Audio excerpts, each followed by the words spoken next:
Okay, we are convened. So, Mr. Lyons, Mr. Seven. Item 7 is just if there's any questions, and it probably shouldn't be any action needs taken. It's just information. If there's any questions, giving the council a quarterly update. Oops, I didn't have my. What happened to Mr. Sullivan? He's hiding on the front row. Mr. Sullivan, I think you're supposed to be at the podium. Only if we have questions, though. Only if you have any He questions. needs to be up there anyway.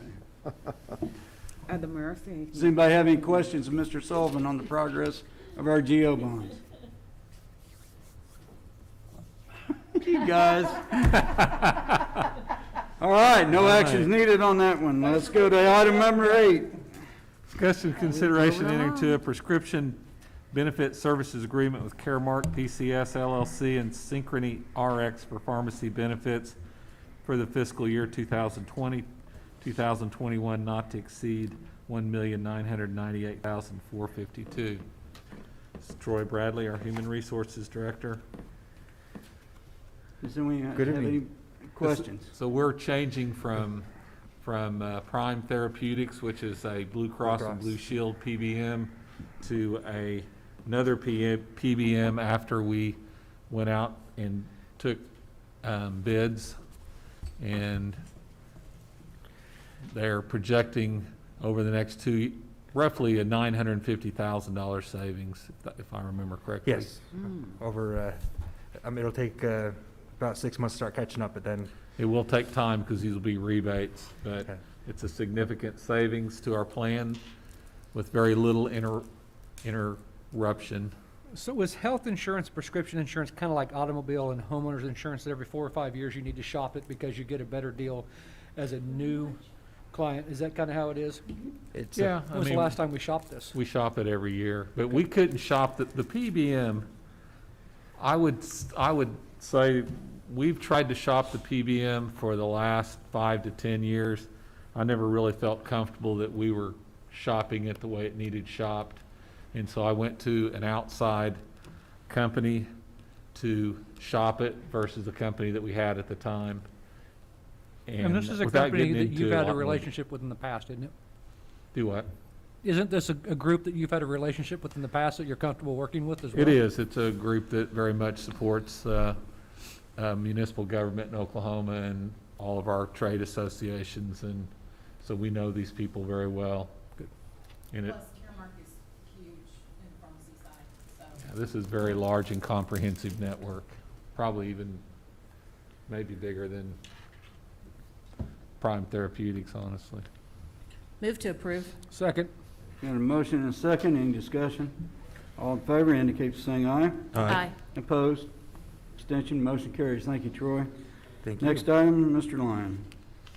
Discussion and consideration entering into an agreement with American Fidelity Administrative Services to provide tracking and reporting order for the city to stay in compliance with the Affordable Care Act.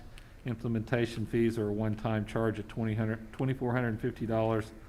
Ongoing costs are an annual fee of $9.95, tracking fee of $1 per employee per month, and reporting fee of $3.95 Any per questions? form. Move to approve. We got a motion and a second. Any discussion? All in favor indicate by saying aye. Aye. Opposed? Abstention? Motion carries. Again, thank you, Troy. Thank you so much. Mr. Lyons, item number 10. Item number 10, discussion and consideration of appointing a replacement for the unexpired term of Stan Greil on the Midwest City Planning Commission. Ladies and gentlemen, I do have somebody to nominate for this particular position. Rick Dawkins, our former Ward 3 councilman, has agreed to serve on the Planning Commission, and I would put his name out there as for consideration. The only question I have on Rick, because he's very, very qualified, is that, what ward is this replacing? This is Ward 3 is where we have we've got a opening in Ward 3, and Ward 5 will have an opening as well. So, but as we replace these folks under the new ordinance, we have to go by ward by ward. It's Yeah. Stan Grau lives on Ridgewood, and that's actually He lives in Ward 4. Ward 4. Ward 4 already has an appointee. Ward 3 has a vacancy along with Ward 5. So we'll fill this vacancy, and as the next one drops off, we'll try to fill Ward 5. So it's Rick Dawson. Rick is good. So with that being said, I'd entertain a motion. Motion to approve. Second. A motion and a second. Any discussion? All in favor, indicate by saying aye. Aye. Opposed? We'll be bringing a resolution on Stan Gryle to Yeah, some point. you have a proclamation. you mean? Proclamation, I meant. Yeah, Respectfully, we need to recognize him for his years of service. could I ask a question just really quickly? Yes, ma'am. When we have these positions come open, I know that, we're asked if it's from our ward type of thing, but I'm wondering if we could maybe get the post out there to social media, et cetera, that also involves the qualifications in terms of like, We're gonna have to do a better job on advertising these, absolutely, and we've already discussed that, and. he didn't say and, anything to me. This is independent, because the other day I had a request and I had to get more information and I'm just wondering, like, to try to draw in more people from, Well, and also, We The need public to as a do a whole. better job of having, also, to find people to serve. say that one more time, Jill? Yeah, but that's not like, that's not pushing it out. It's kind of what I And think. we could her- have her Claudia purpose push is. it out through our social media. but That would also, as council people, and I'm gonna kind of throw the onus back on you, to need to track these openings as they're coming, and have people groomed, it doesn't take so long, because sometimes the request does go out, and nobody gets a return. So, it So- kind of throws it back on you, but we've already had this discussion on advertising. Well, and since you're getting it raising that out. issue though, like, where am I supposed to go to know when there are openings happening? Is that also on our website under boards? It's on our or- website, but Jill usually contacts. You can push an email out to the council going forward, can't you? If it's a council nomination, yes. If it's the mayor, I usually just go through the mayor nomination. You can still push it out to the council since we vote on it, so we know that it's coming, yes? Yes, sir. Thank you. But is this a mayor, is this your? no, this one's not mine, but Okay. Rick Dawkins just happened to be, He's Come a up. good guy. So- It's a good, no, So here's my question, since it's not a mayor's appointment, and it is in SB's ward. Do you want to look for somebody else, or are you fine with Rick? This is fine. Okay. Well, I'm glad you said that, but it's your ward and as an appointment, okay. Yeah, but I like to know in the future when things like that come Mhm. about, because I can. You bet. recommend some people. Well, and I'll tell you, since we brought it up, we're off the line. What I recommended to the mayor, because I've been in discussions with him and the city manager already about this, is that we be given 30 days. If we have a notice, if we have a slot coming up, they tell us, Ward 2, you've got a position coming up on XYZ board. We got 30 days to come up with a name. If we don't come up with a name, it reverts back to the mayor, and he appoints whoever he wants to. fine, I that's think good. fair. I think it's fair. Mhm. and sometimes, not all the time, but sometimes these appointments are time critical. And so, and I know it's hard to keep up with everything, but there's some communication issues that we also have to straighten out as well. So with that being said, we now move into the new business public discussion, and Mr. Breeden, I think you want to address the council.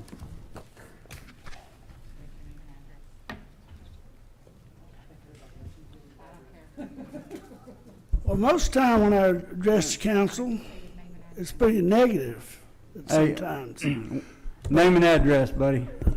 Danny Breeden, 2300 Harrow Road, just moved there. But I've been a resident of Midwest City since 1962.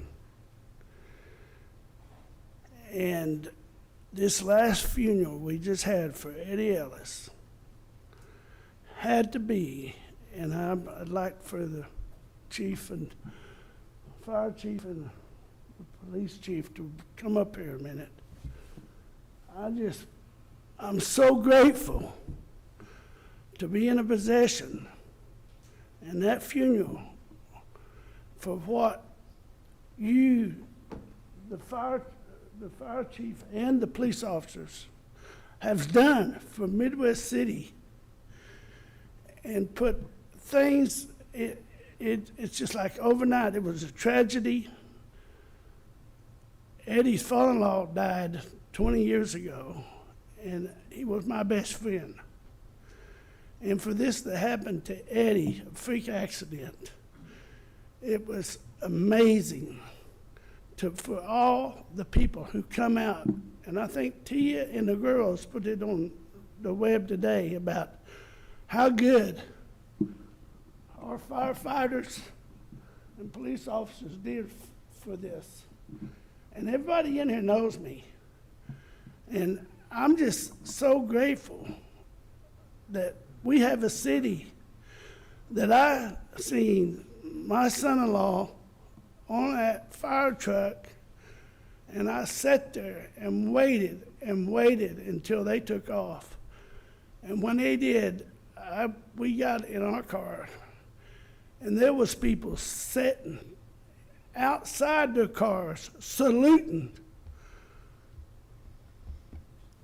that fire truck and that possession. And I'm telling you, I don't know everybody on the council now, but I know a bunch of you.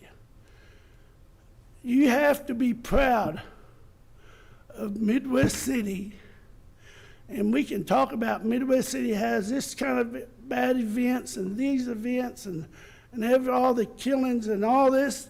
Let me tell you something.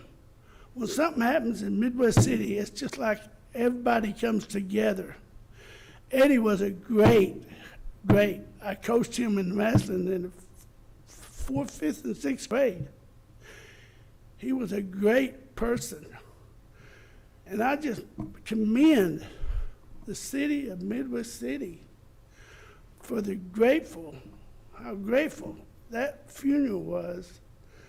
And I didn't go to Reese Morrison's, and I knew Reese really well too. But it's an honor for me, I'm 68 years old, to see something happen that great for the city to come together for all people that was sitting there and saluting. They're the people at the shop there on King. The ladies was out of their shop saluting. And I don't know if everybody's seen that, but Mr. Favors knows me. And I'm just one of them guys that I'm a crybaby, but I'm telling you right now, Midwest City is a Midwest City, and I'm proud to be around the people, the school systems. Everything we have is great. And I just want to tell the people, if you wasn't there, you missed a very, very, very pleasant deal. And these people need us.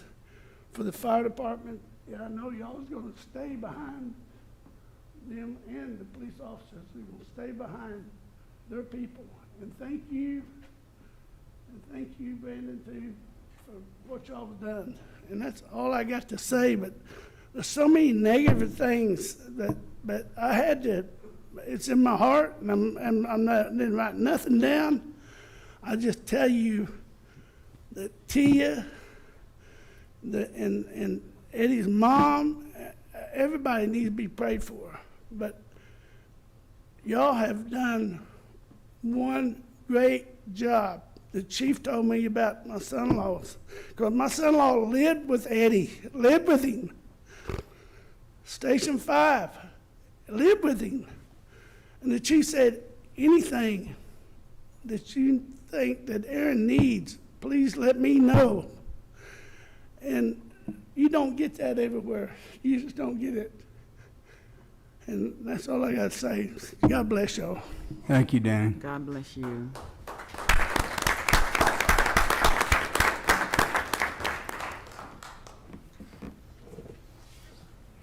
It's nice to hear nice stuff. Even if it makes you cry. Is there anyone else that has anything to bring before the council?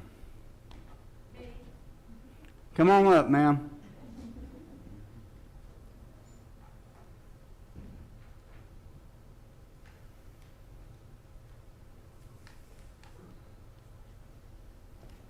Hello.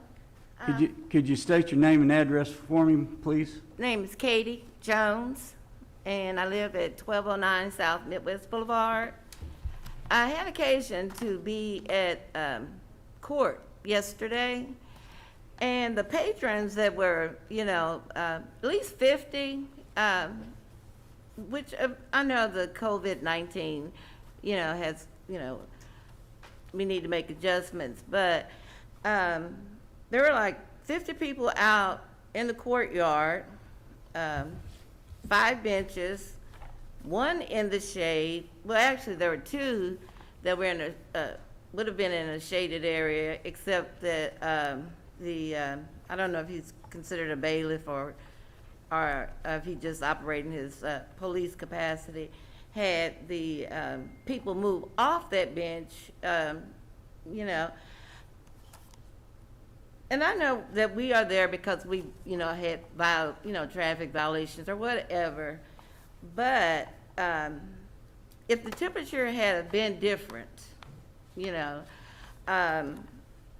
were there was no place for people to sit outside.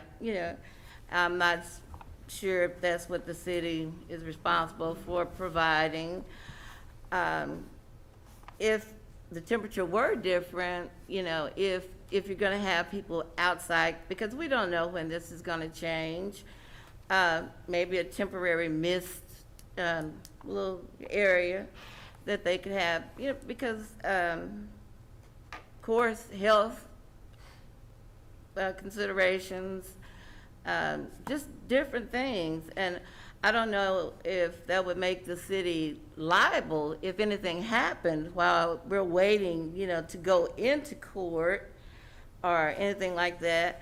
I didn't know that we were going to be outside, so I'm not sure. And I'm sure it is part of our responsibility to ask, but if we don't ask, then, the city partly is responsible, I would think, and that's all I was really wanting to say. I didn't, I tried to ask at the city clerk, over at the city office with the court clerk, but everybody in that, they seem to be a little bit defensive, which I can understand because the public is hard to deal with, Well, thank you for bringing that to our attention, ma'am, and I'm sure we'll be looking into that. Okay, Thank appreciate you. it. Ms. Jones, since we can't address your questions here, I know the clerk's tried to give you my number earlier, but I'll bring you my card so you can call me.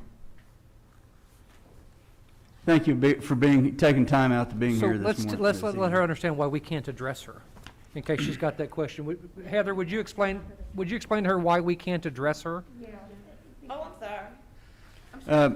Ma'am, new business public discussion, we can't actually engage in a conversation back and forth because it's not an agenda item. Oh, of course, But we want you to understand that we're taking note and we'll Oh, of address it. course, no, of course. As I said, I did ask, and she said they did try to give me a number.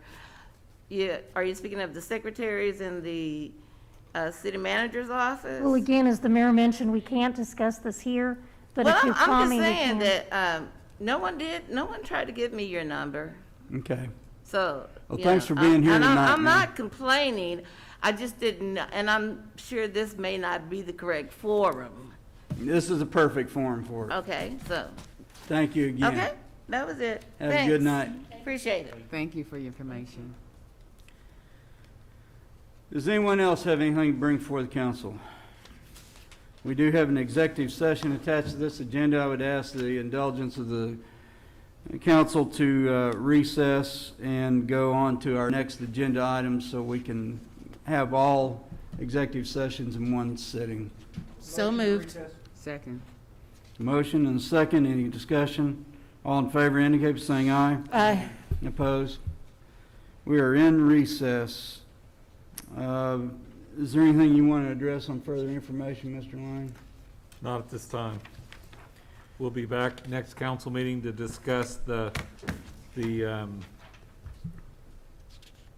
ordinance to increase the rates for sewer or wastewater. So please take a look at that item between now and next council meeting. And if you have any questions, please contact Mr. Streets or Mr. Sullivan or myself. Streets first. Second and third. I have something I just wanted to bring up really quickly in relation to the neighborhood services report. I just wanted to give a shout out and a compliment to the neighborhood services group and the code enforcement officers. I mean, we're in June, we're moving into hotter times. I also wanted to thank the community action officers who were out distributing a newsletter and sweating like crazy in full police uniform. And this goes for our fire guys and our police and fire women, our policemen and women that do this day in and day out in hot conditions. And I just wanted to take a minute and just say thank you as a group to all of those people. I wasn't able to attend the employee appreciation luncheon earlier this week, and I hope everybody had a nice lunch. But I just wanted to take a minute to say thank you. And I think it'd be nice if we just gave a quick round of applause to all of our folks who are working so hard for the city. So. Thank you, Ms. Eads. All right, we'll call to order the municipal authority. We do have a consent agenda. These items are placed on the consent agenda so the trustees by unanimous consent can approve routine agenda items by one motion. If any item proposed does not meet with the approval of all trustees or members of the audience who wish to discuss an item, it will be removed and heard in regular order. Chair to entertain a motion. Move to approve. Second. Have a motion and a second. Any discussion? All in favor indicate by saying aye. Aye. Opposed? Abstention? Motion carries. New business public discussion. Does anyone have anything to bring before the authority? Hearing none, we are hereby adjourned. I call to order the Midwest City Municipal Hospital Authority. We do have a consent agenda. These items are placed on the consent agenda so the trustees, by unanimous consent, can approve routine agenda items by one motion.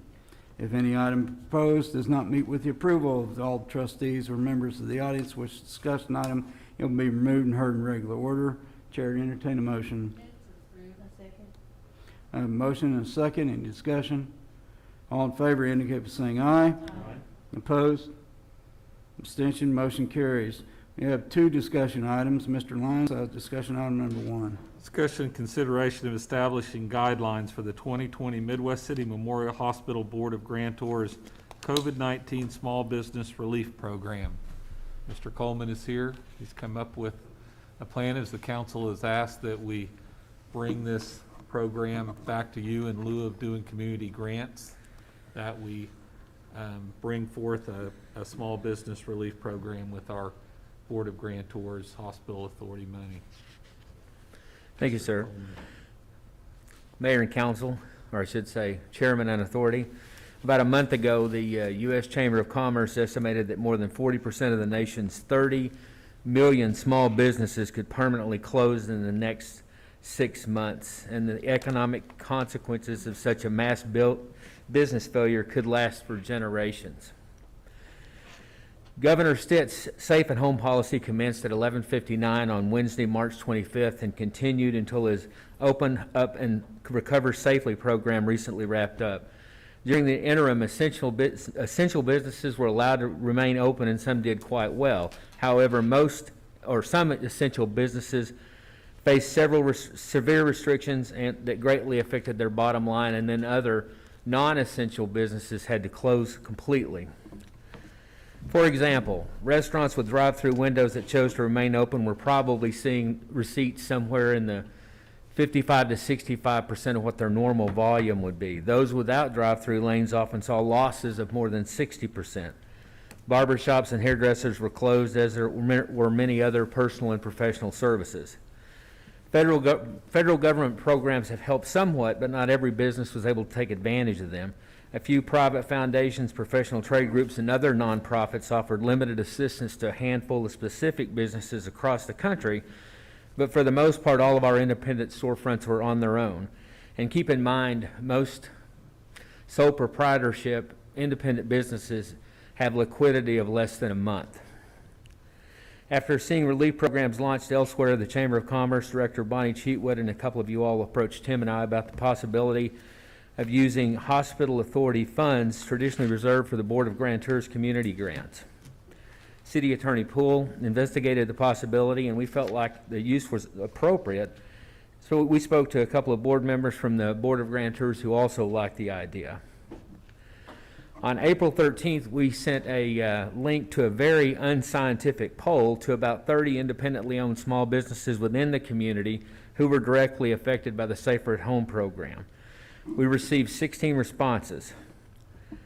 Well over half of the respondents said revenues were down over 30%, and 15% reported revenue losses of about 15% or more.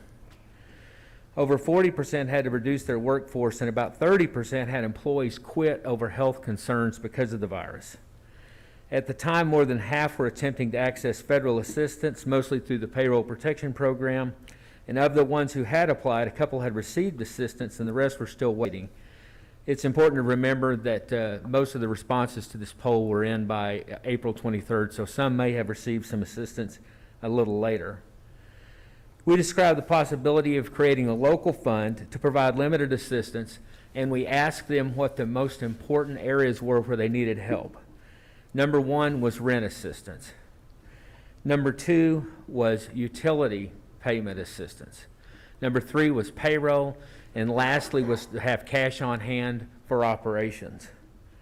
75% of the respondents said they would be interested in a low interest or no interest loan if it were made available. We discussed this among staff members and with the finance department. It would just be so complicated to try to administer loans to what could be an applicant pool of somewhere between 100 and 150 businesses. So we thought grant program would probably be better in the long run. When asked about the total assistance needed, 10 of 16 respondents said that they needed $10,000 or more to make it. 2 needed between $5,000 and $6,000, and the remaining participants needed $4,000 or less. None of us have ever been through anything quite like this. The recession of 2008 wasn't anything like this, and this is all new ground for us. So we tried to put together a program that we felt was fair and would answer the immediate needs to get cash to the businesses that were most in trouble. Based on the information that we had seen, we designed 3 levels of assistance. We estimated between 35 to 45 of the businesses would fall into what we call Tier 1. As you look through the program, Tier 1 offered the greatest amount of assistances, and this was for publicly facing, sales tax producing entities that were independently owned that faced severe restrictions or complete closure. Tier 2 establishments were described as those independently owned for-profit businesses, public-facing, who had limited sales tax collections and or had other units operating elsewhere in Midwest City or beyond. Businesses falling into Tier 3 were those independently owned local establishments with very little sales tax collections that were mostly engaged in personal services, professional services. And if you look at the tier system, the suggested one-time grant for Tier 1 applicants has been set at $4,000. The maximum award for Tier 2 applicants is $2,000, and for Tier 3, the suggested grant award is $1,500. Of course, staff will review each and every application and the supporting documents before forwarding it to the Board of Grantors for approval, and then on to the Hospital Authority for final approval. In the meantime, the state of Oklahoma has announced a $50 million small business relief program and small businesses may be eligible to start applying as early as this Friday. The deadline to file an application with the state program is July the 10th, with funds arriving to participating financial institutions as early as July 17th. The Board of Grantors will review the same guidelines that you're looking at tonight at a special meeting scheduled for Thursday evening. We hope it will look favorably upon the grant program so that we may begin receiving applications as early as June 29th, with the deadline of July 21st for applications. We anticipate local awards beginning on August the 6th. I'll try to answer any questions any of you all have now. What are the amounts that you can request? Is there a limit? There's not a limit, but we're putting a ceiling on awards. We have an idea of how much money will be available, but I don't know if you've all noticed, the number of cases are increasing. And we've seen reports that this is still not the end of the first round, and the second round hadn't started. So we discussed the idea, and we anticipate there being about $450,000 worth of grant money available. So if we spend it all now and there's a second round, there may not be any assistance left if that occurs, and we pray that it doesn't. But we didn't want to make it a point just to give away all of the funds, just to give all of it away. And another follow-up that I have, so everything for this year of the 450,000 would be available for essentially small business relief, as opposed to anything being community-based at this time? I'll leave it. That's correct. Yes. And I think it's important to note too that, I know there's other cities that have done similar deals, but there's a reason why we're just doing it now, correct, Robert? Well, we didn't have the money, sir. We won't have the money Yeah, we until had July 1st. spent the money from last, July 1st is the key Right. date, right? well, and then July 17th is as early as Christie says we could have the money available. So it wasn't like we were behind, we were doing it, there was a delay because that's how the money worked. But Right. at the same time, this is my question, I'm sorry. Like, I completely recognize the importance of this, but at the same time, there have been, and hopefully, if there is a second round, there will be future opportunities for small business relief and other business relief. But, correct me if I'm wrong, anybody, but I haven't seen anything that goes to community agencies to address anything that they have incurred in terms of not being able to, most community-based agencies derive a budget that has to do in part with fundraising, for example. And so there's nothing to off-center those costs or those losses.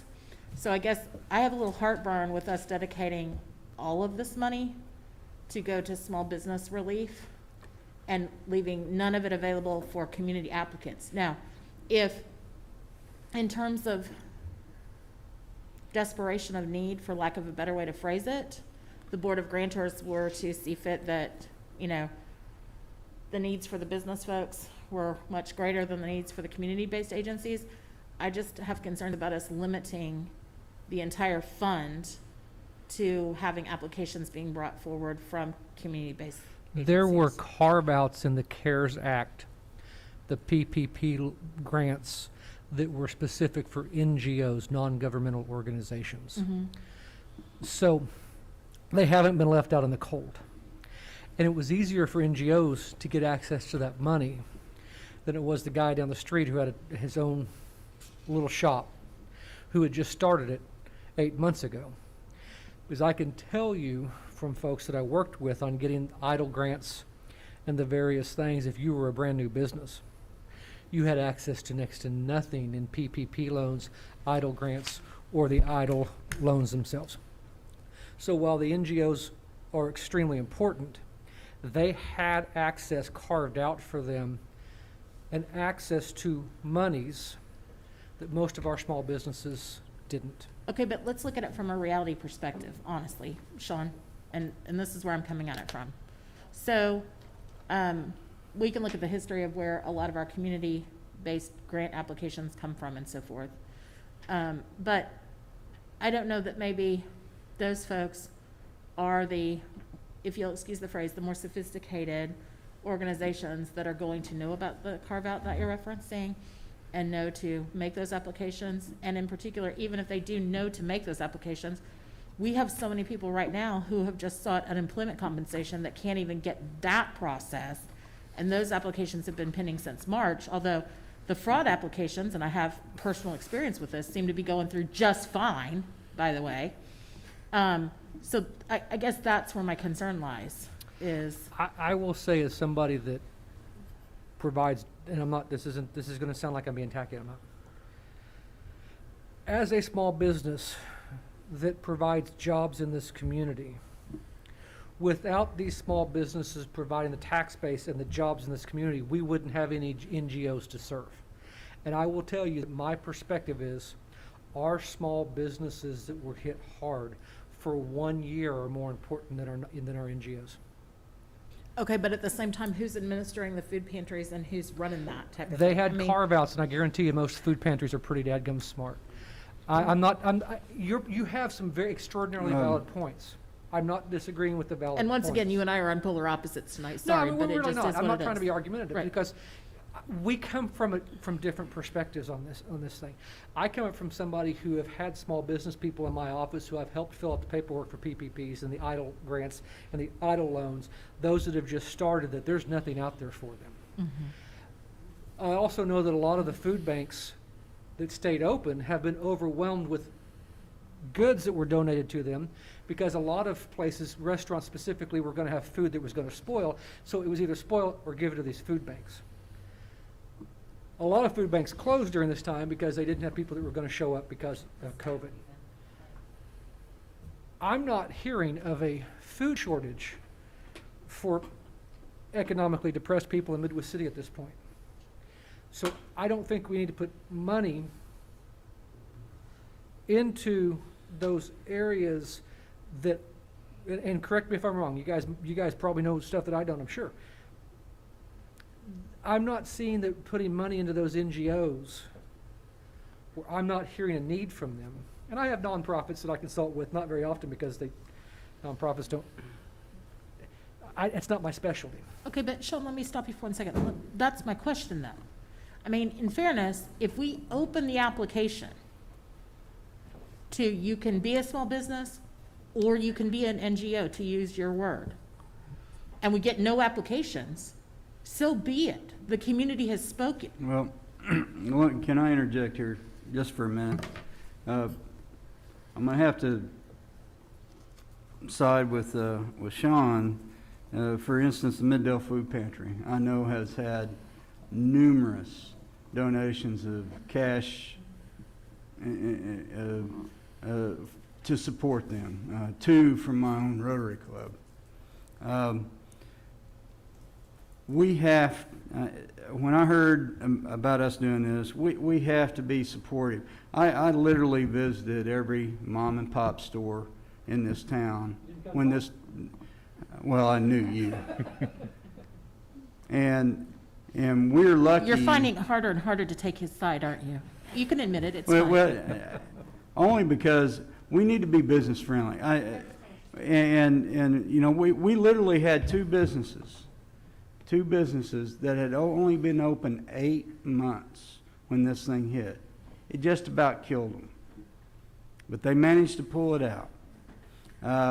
There's other businesses as well, and we need to be supportive of them. That's our tax base. This sends a message that we'll never ever be able to recover all the dividends from as us being business friendly. It's not much. $480,000 is not going to go a long way.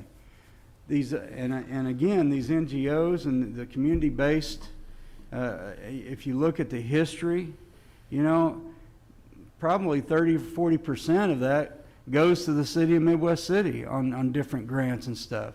The other 30 or 40, 50% probably goes to the Middale school system. We've never, ever, ever, ever reached out and helped our businesses. This is an opportunity that we don't get. We don't have an $86 million pot of money that we can go to like Oklahoma City does and say, here, take it. We've got an opportunity here to send a message across the board that we are business friendly, and I strongly see, and Robert and staff have done an excellent job of data mining this and putting this together, and with all due respect, we need to go with it. And if there's an opportunity, if we don't get that many applications, I would caveat that and say, if we don't get that many applications from the businesses and we don't utilize all the money that's available to us, then we can turn around and go back to traditional methods of distributing that funds. But right now, the emphasis has got to be on our businesses. It's just vital, and for economic development. And plus, too, I mean, really, sending a message to our businesses would be phenomenal. And I have heard nothing but praise. You know, we've had a couple businesses that actually have excelled. I mean, mom and pops. But we've had some that are barely holding on. And this is an opportunity for us to send a good message. So could we do this in 2 rounds? Whatever's left over, we open up for NGOs? I think Robert mentioned it, they're concerned about phase 2. That's the question I have. Robert, if they applied for the first grant, would they be able to apply for a second round? We can amend the plan however you like. I'm very cautious about making commitments to anything past this first round because of what we're seeing in states that have officially opened up and the number of people that are being affected and the hospitalizations that are going up. I just find it personally a little overreaching to think we're going to have a lot left for second, third, fourth rounds. So we can establish rules if we get there, and the council can consider the money by the trust authority. I think the trust says it has to go back for grants for the next year, but I think you could do a second round. We've got until July of next year to do something with the money. Or Yeah, does till it June carry 30th. over? It doesn't carry over, it goes back to fund balance for Okay. grants for future, so it would add to the grants for the next year. So I would strongly urge that we go ahead and approve this as it's as it's presented to us right now. And then again, we can come back and readdress it if things change. So I have heard the same thing, that some of the smaller business owners, they weren't able to get the money because of, well, because of the restrictions, they're not eligible. Right. You know, if they're under a certain amount of employees, they're not eligible for a lot of the benefits that are floating That's true. out there. And so, once again, the chair would entertain a motion to go forward. motion to approve. Do I have a second? Hey, I got him. Oh, okay. You guys are moving too fast for me tonight. Oh, I know. I have a motion and a second, and Susan, I don't mean to cut you off, but, We did anyway. you're out of order. I have a motion and a second. All in favor, indicate by saying aye. Aye. Opposed? Abstention, motion carries. Thank you, Robert, for that presentation. Second discussion item, Mr. No actions Ryan? needed. We did have our financial advisory committee meeting with, via the conference call with Mr. Garrels. We will probably be making some changes soon that we'll bring back, but right now, we do not have any changes to the guidelines. Okay, we move into new business public discussion. Does anybody have anything to bring before authority? Hearing none, we are hereby adjourned, and I call to order the Economic Development Commission.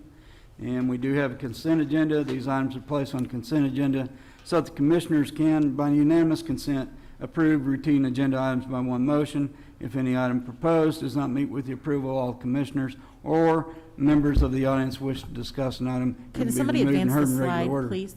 Hmm? Can somebody, thank you. Chair to entertain a motion to approve. Motion to approve. And a motion and a second. Any discussion? All in favor indicate by saying aye. Aye. Opposed? Abstention? Motion carries. We now move into new business public discussion. Does anybody have anything to bring before the commission? Hearing none, we do have an executive session attached to this agenda. Mr. Lyon? Discussion, consideration, entering into executive session is allowed under 25 Oklahoma statute, section 307C11, to confer on matters pertaining to economic development, including the transfer of property, financing, or the creation of a proposal entice a business to remain or locate within the city, and 2, an open session authorizing the general manager, administrator to take action as appropriate based on the discussion in executive session. Chair, would entertain a motion to recess and go into the next agenda and come back to this. Move to recess. All in favor, indicate by saying aye. Opposed? Motion carries. We call to order the Special Utilities Authority. We have 2 discussion items. Mr. Lyon. Discussion, consideration, approve the minutes of the June 9th, 2020 special meeting as submitted. Chair, to entertain a motion. Motion to approve. And motion and second. All in favor, indicate by saying aye. Aye. Opposed? Abstention, motion carries. Second item. Discussion, consideration of entering into an exclusive listing agreement with Skybridge Real Estate LLC for professional real estate services. Back in February, we took requests for qualifications for real estate services. You remember, we still have the Studio Middale that we'll be getting back at the end of this month. Plus, we have a couple other pieces of property that we may want to put on the market. We spoke to Skybridge about the possibility of getting some assistance in marketing the Soldier Creek Industrial Park. We've had several leads on it, but no successes. It's been marketed by the Oklahoma City, Greater Oklahoma City Chamber of Commerce, by the Oklahoma Department of Commerce, and of course by my office. But we have a limited amount of access or limited exposure on the internet, and we just felt like it was probably time to seek a little bit more assistance in getting this property into use. We're on the verge of having the final plat approved, so that we'll finally be able to sell lots. And we recommend going with Skybridge as the contract is written. Is there any questions for Mr. Coleman in reference to this item? Hearing they none, the- Chair to entertain a motion. No, I'm sorry. Were there other contenders for that, as far as? We had 2 other submittals, and both were more geared toward properties that were office in nature, and we plan on trying them as well, probably on the Studio Middale. But Skybridge is not just real estate brokerage services. They also offer construction design and management. And we're hoping that maybe they can put together some advantage of that. one-stop deals where they can Gotcha. facilitate the design and development. I'm familiar with some of their work. This is a big deal for us to get them working with us. Well, with both of your all's endorsement, how could you do anything but say yes? Move to approve. Second. I do have a motion and I have a second. Any discussion? All in favor indicate by saying aye. Aye. Opposed? Motion carries. Now enter into public discussion. Does anybody have anything to bring before the authority? Hearing none, we are hereby adjourned. I call to order the Special Economic Development Authority. We have a consent agenda. These items are placed on the consent agenda so the trustees, by unanimous consent, can approve routine agenda items by one motion. If any item proposed does not meet with the approval of all trustees, the members of the audience wish to discuss an item that will be removed and heard in regular order. Chair to entertain a motion. Move to approve. Second. I have a motion and a second. All in favor, indicate by saying aye. Aye. Opposed? Abstention. We move into the public discussion of our agenda. Does anyone have anything to bring before the authority? Hearing none, we have an executive session attached to this agenda. Mr. Lyon. Discussion and consideration of entering into an executive session as allowed under 25 Oklahoma Statute, Section 307C11, to confer on matters pertaining to economic development, including the transfer of property, financing, or the creation of a proposal entice a business to remain or locate within the city, and 2, an open discussion authorizing general manager, administrator to take action as appropriate based on the discussion in executive session. Ladies and gentlemen, would entertain a motion to recess from this agenda. Second. Got a motion and a second. All in favor indicate by saying aye. Opposed? Abstention. Motion carries. I call to order, back to order, the city council agenda, and I entertain a motion to go into executive session. Move to go into executive session. Second. Motion and a second. All in favor indicate by saying aye. Aye. Opposed? And ladies and gentlemen, we are now in executive session. We can do it up here or upstairs. Okay. Let's, we can take a 5-minute break.